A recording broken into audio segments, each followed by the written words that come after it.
욥기 40장 1절부터 5절까지입니다. 우리 함께 읽겠습니다. 여호와께서 또 욥에게 일러 말씀하시되 트집 잡는 자가 전능자와 다투겠느냐? 하나님을 탓하는 자는 대답할지니라. 욥이 여호와께 대답하여 이르되 보소서, 나는 비쳐나오니 무엇이라 주께 대답하리이까? 손으로 내 입을 가릴 뿐이로소이다. 내가 한번 말하여 싸운즉 다시는 더 대답하지 아니하겠나이다. 아멘. 오늘도 저와 여러분에게 하나님이 함께 하시는 충만하신 은혜가 임하기를 예수님의 이름으로 축복합니다. 오늘 우리가 읽은 이 말씀을 가지고 삐뚤어진 마음이라는 제목으로 함께 말씀을 나누도록 하겠습니다. 이번 주간은 이제 2021년 한 해를 보내고 2022년 새해를 맞이하는 그런 마지막과 시작의 주간이죠. 이 한 주간 동안 저와 여러분들의 삶 속에 하나님과의 늘 동행함이 하나님을 향해서 하나님 앞에서 그렇게 많은 시간을 보내는 그런 복된 한 주가 되기를 예수님의 이름으로 축복합니다. 우리가 하나님의 은혜 가운데 삶을 살아가는 모든 것이 다 우리 삶 속에 있어야 되겠지만은 특별히 우리가 필요할 때 그때 하나님과의 그 깊은 교제를 통해서 하나님의 뜻을 발견하고 또 하나님이 우리에게 말씀하신 그 명령을 따라서 그 말씀을 따라서 우리가 지혜롭게 어떤 일들을 선택하고 그 선택한 일들을 이루어갈 수 있는 하나님으로부터 오는 그런 능력도 있어야 합니다. 이러기 위해서는 우리가 하나님과의 그 긴밀한 관계 속에서 투명하게 그렇게 다른 어떤 불순물이나 이런 것들이 끼지 않도록, 끼어들지 않도록 그렇게 자기 자신을 영적으로 잘 관리해서 영성을 길러 놓는 것이 굉장히 중요하죠. 어떤 사람은 자주 드리는 말씀이지만 똑같은 그런 하나님의 사인을 받고 즉각적으로 그 뜻을 이해하고 또 발견하고 자기의 삶 속에 그것을 또 깨닫고 그렇게 적용시켜 나가는 사람이 있는 반면에 어떤 사람은 하나님이 이 사인을 막 몇 번이나 주고 또 강조를 하고 그래서 주변에 있는 누가 봐도 저거는 하나님이 저 사람에게 가르쳐주는 하나님의 사인인데 라고 그렇게 모든 사람들이 판단을 해도 정작 본인은 그것을 알지 못하는 그런 사람들도 있어요.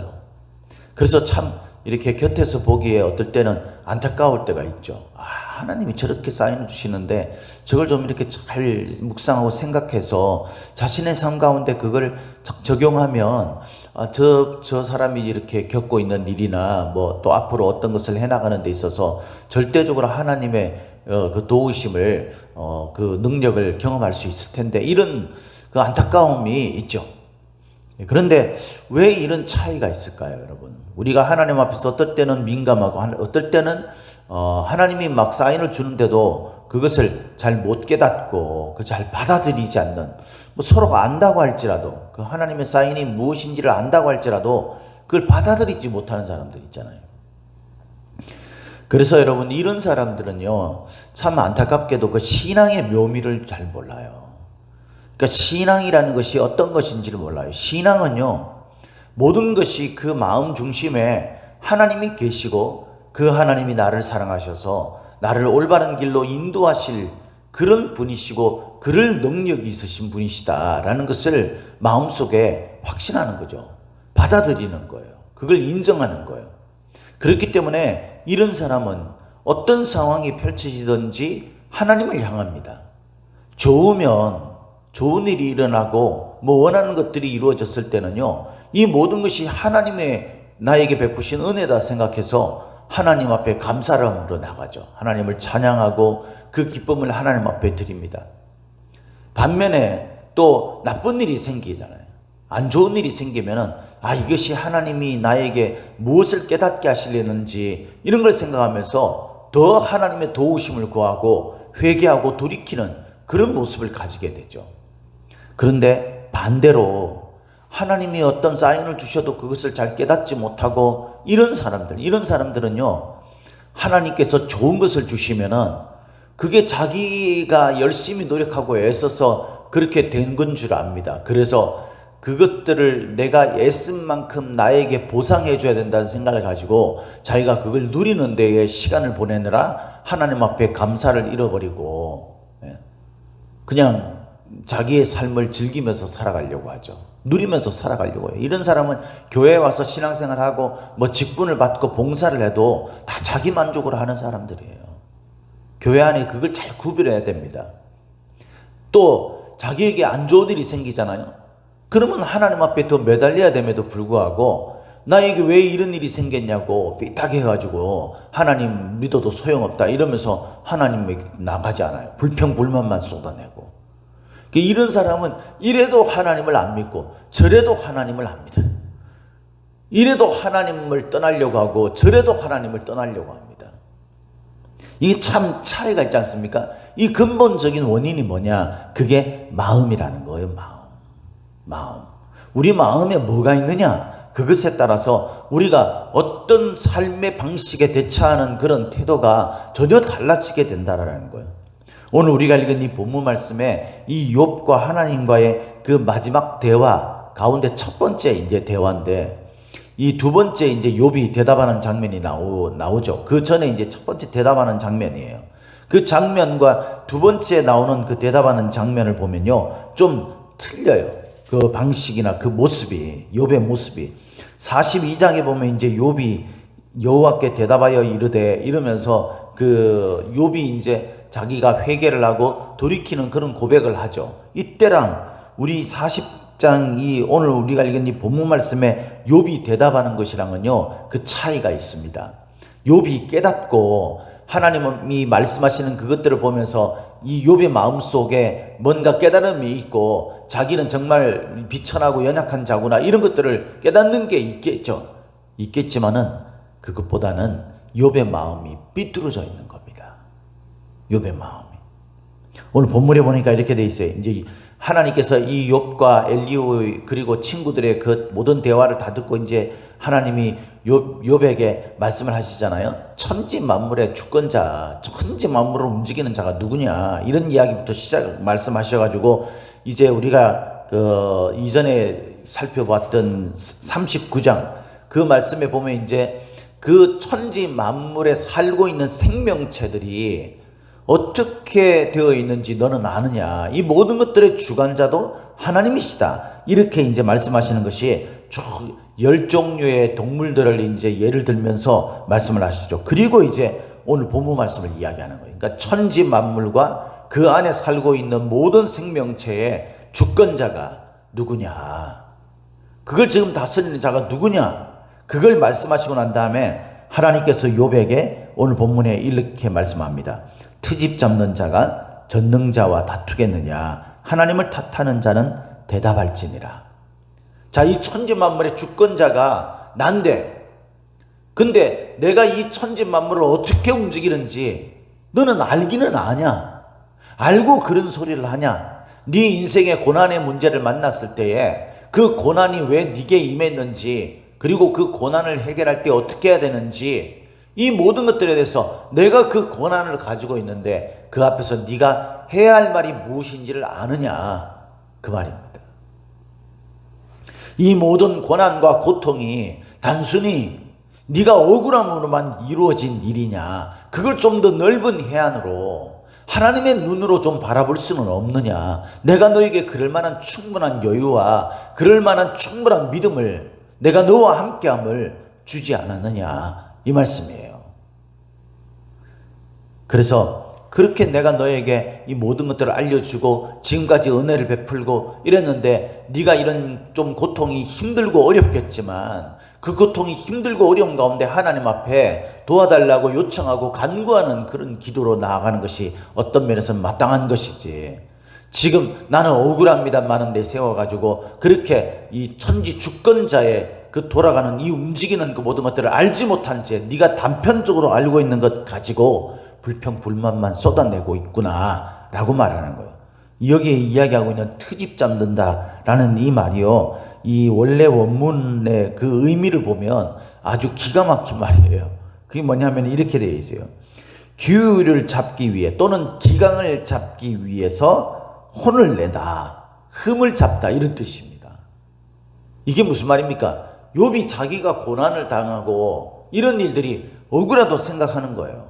그러니까 이거는 뭔가 잘못됐다라고 생각합니다. 그러면은 이 천지 만물의 운영자이신 주권자이신 이 하나님이 나에게 이런 일들을 주셨을 텐데 이건 믿음이에요. 이 욥이 가지고 있는 근본적인 믿음이죠. 모든 것은 하나님으로부터다. 그죠? 그래서 그런 것들이 나에게 주어졌다는 것은 이건 뭔가 하나님이 틀려 먹었다 이거예요. 하나님이 잘못됐다 이겁니다. 그게 하나님이 옳다. 하나님은 모든 면에서 마땅히 옳으시다. 진리이시고 정의이시다. 라는 그 믿음을 우리가 굳건히 마음속에 세우면 있잖아요. 우리에게 일어나는 모든 일들은 다 하나님의 뜻이 있는 거예요. 그래서 그 뜻을 파악하기 위해서 했어야 되죠. 하나님이 왜 이렇게 하셨을까? 하나님 이것을 통해서 나에게 뭘 원하십니까? 이렇게 접근해야 되는데 이 욥은 뭡니까?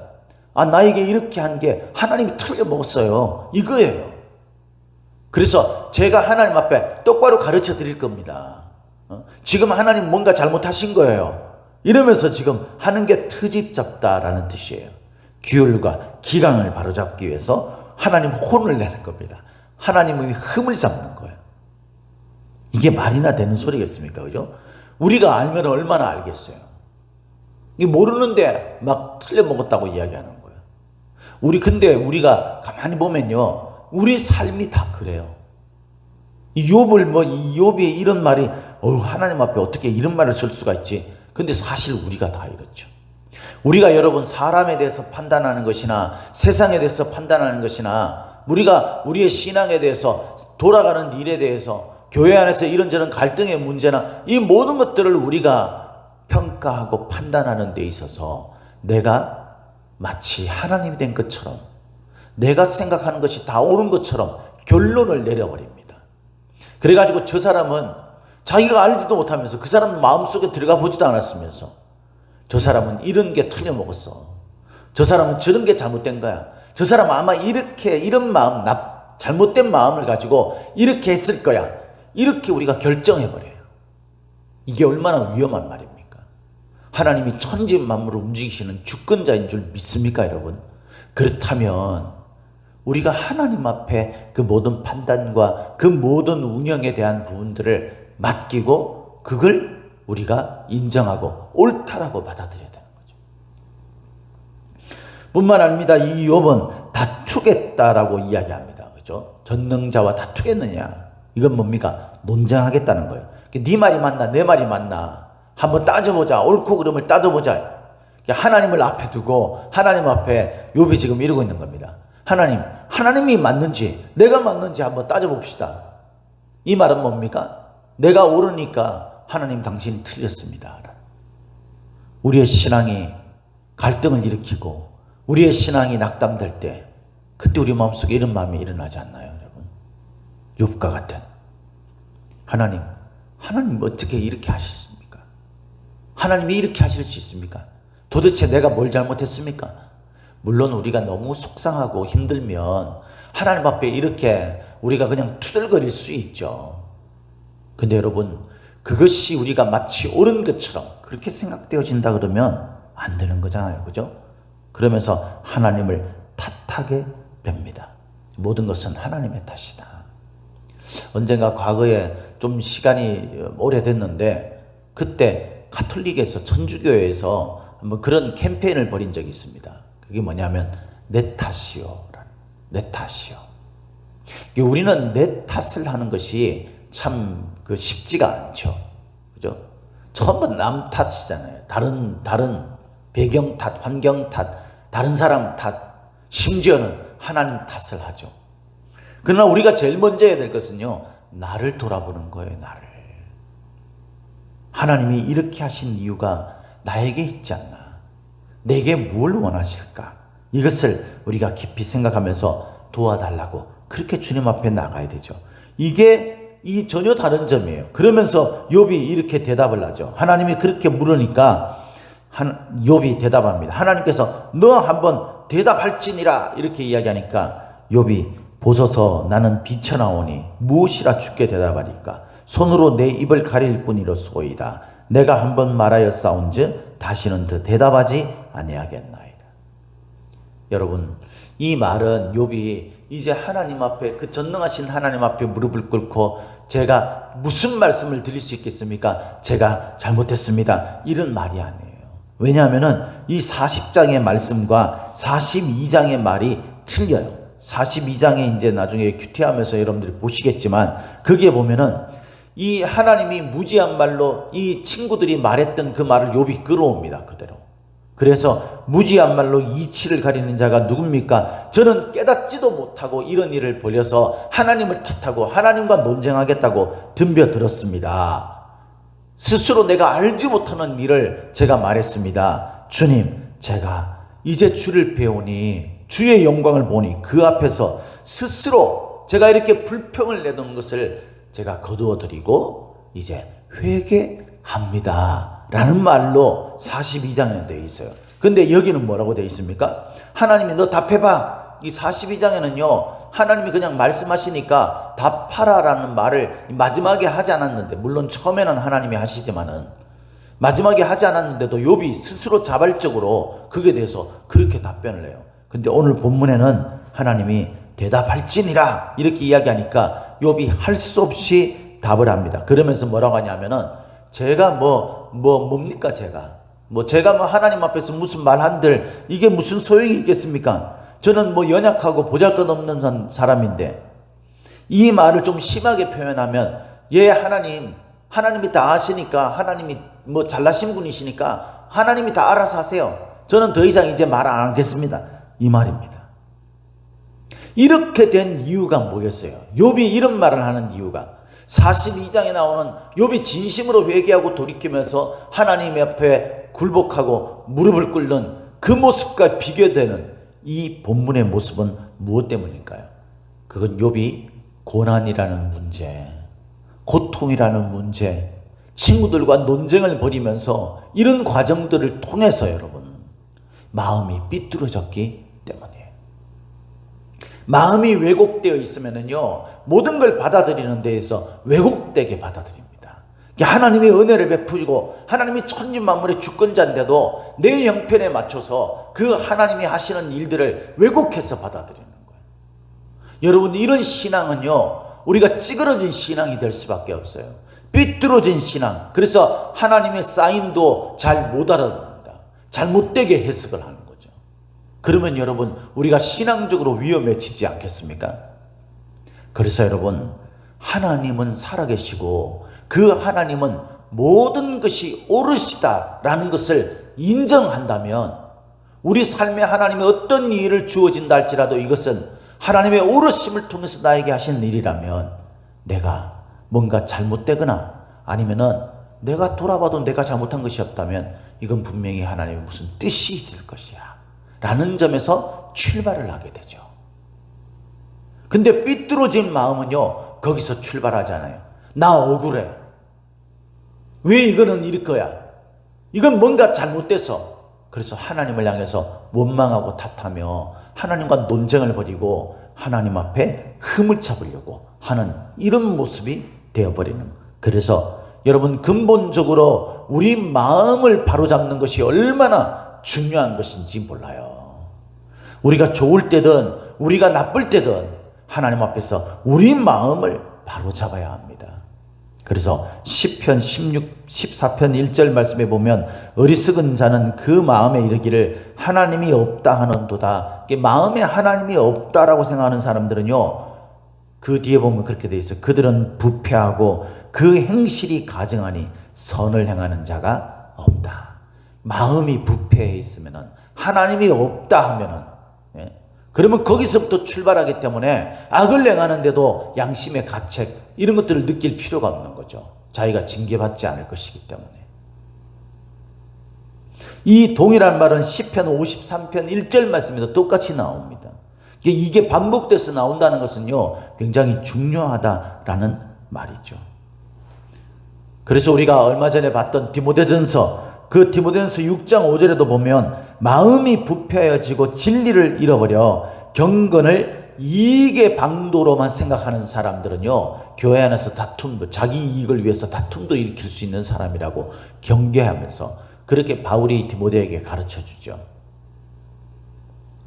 우리 마음이 어디에서부터 출발해야 됩니까?